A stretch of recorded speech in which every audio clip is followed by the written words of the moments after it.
കൊച്ചേ പേര്? സൂസന്ന. ആ, പുതിയൊരു കൊച്ചു വന്നിട്ടുണ്ടെന്ന് ഇന്നലെ ആരോ പറയുന്ന കേട്ടായിരുന്നു. പിന്നെ എന്നാ ഉണ്ട് വിശേഷം? ഓ, എന്നാ വിശേഷം? ഞാൻ വന്നപ്പം വല്യമ്മച്ചി കാര്യമായ ആലോചനയിലായിരുന്നു. ഫ്ലാഷ് ബാക്കാ? ആ, കെട്ടിയോൻ പിരിഞ്ഞത് ഇതുപോലൊരു ഞായറാഴ്ചയാ. കുർബാന കഴിഞ്ഞ് വീടെത്തി കപ്പയും കട്ടനും കഴിച്ചു കൊണ്ടിരിക്കുമ്പോ കർത്താവിലേക്ക്. ഓ, വീടെന്ന് പറഞ്ഞ കഷ്ടിച്ച് കഴിയാനൊരിടം, മുൻവാതിലിന് മുകളിൽ കാക്ക കടക്കാതിരിക്കാൻ മുള്ളുമറ, മണ്ണടുപ്പ്, ചിമ്മിനി വെട്ടം. ഓലപ്പുരയാന്നേലും സ്വർഗമായിരുന്നു, സ്വർഗം. ഇവിടെയും വല്യമ്മച്ചിക്ക് ഒരു കുറവും ഉണ്ടാവുകയില്ല. ഇനി എന്നാ ഉണ്ടെങ്കിലും എന്നോട് പറഞ്ഞാ മതി കേട്ടോ.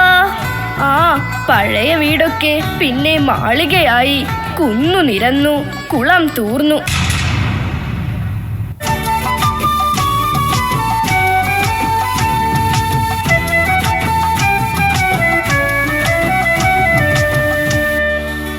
കളിയൊക്കെ മതി, എല്ലാരും ചെറിയ പോയി കളിച്ചേച്ചും വാ.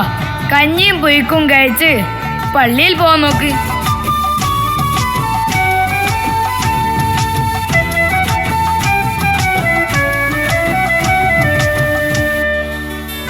അന്നാമ്മ കേട്ടില്ലേ?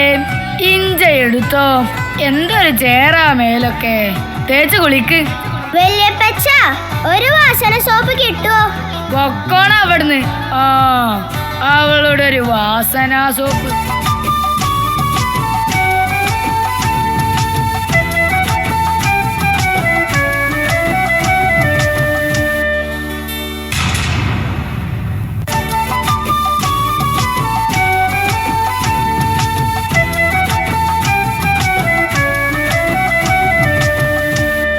അല്ല, ഞാൻ ഓർക്കുമായിരുന്നേ, നമ്മുടെ കാലത്തെ കളികൾ വല്ലതും ഇപ്പോഴുണ്ടോ?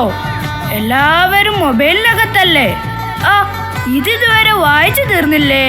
സാറാ ജോസഫ് ആലായുടെ പെൺമക്കൾ മാത്രമേ എഴുതിയിട്ടുള്ളൂ. ഇതെത്ര വായിച്ചാലും എന്നാ ഒരിതാ ഉള്ളതോ. ഞാനെന്നാ പത്രം മാത്രമേ വായിക്കത്തുള്ളൂ. പരസ്യം, പീഡനം, കൊല, രാഷ്ട്രീയം, ലഹരി, വേറെ എന്നാ ഉണ്ട് അതില്? പുതിയ കാലം കലികാല കേട്ടോ. എന്നാ TV തുറക്കാൻ പറ്റുമോ? കണ്ണീർ സീരിയലുകൾ. ഉള്ളതാ ബന്ധങ്ങളൊക്കെ അണുവിലേക്ക് ഒതുങ്ങി. മുറുക്കാൻ കടയിലും ജീപ്പയാ, മുറുക്കില്ല കേട്ടോ. എന്നാ വല്ലാത്ത പിരിമുറുക്കവാ. ശീലങ്ങളൊക്കെ മാറി. അല്ല, തങ്കപ്പൻ വീട് വിട്ടതോ അതോ മറിച്ചോ? അതൊന്നും പറയാൻ കൊള്ളത്തില്ല. ഒരു പഴഞ്ചനായി പോയില്ലേ. ഉള്ള കിടപ്പാടവും അവരടിച്ചു മാറ്റി. പുതിയ കാലത്തിൻ്റെ മാറ്റം. ആ, മദ്ദളം ചെണ്ടയോടാ കഥ പറയുന്നേ.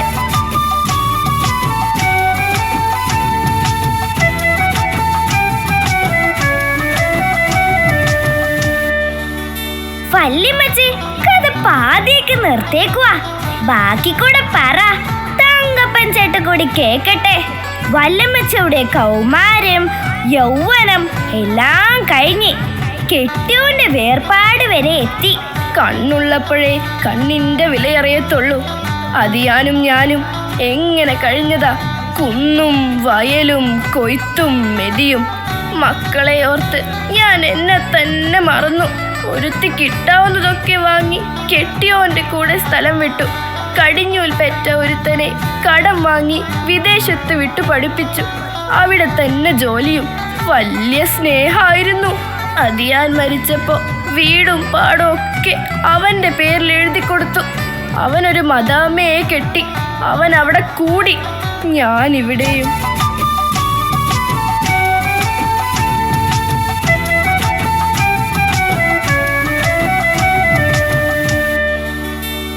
ആ, സൂസന്ന ഇവിടെയുണ്ടോ? അവിടെ എല്ലാവരും തിരക്കുന്നു. ദേ വരുന്നു.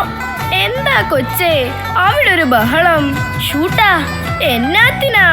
3-ാമത്തെ മുറിയിലെ ത്രൈസ്യാമ്മ മരിച്ചു. ചത്താലും ഇപ്പോ ഷൂട്ടാണല്ലോ. അവരുടെ കുടുംബം അങ്ങ് അമേരിക്കയിലാണല്ലോ. ശവമടക്കിന് വരാൻ ഒക്കുകയില്ല.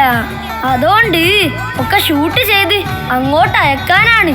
എന്റെ കർത്താവേ, ഒരു കണക്കിന് ഞാനും ചത്തതിന് സമം.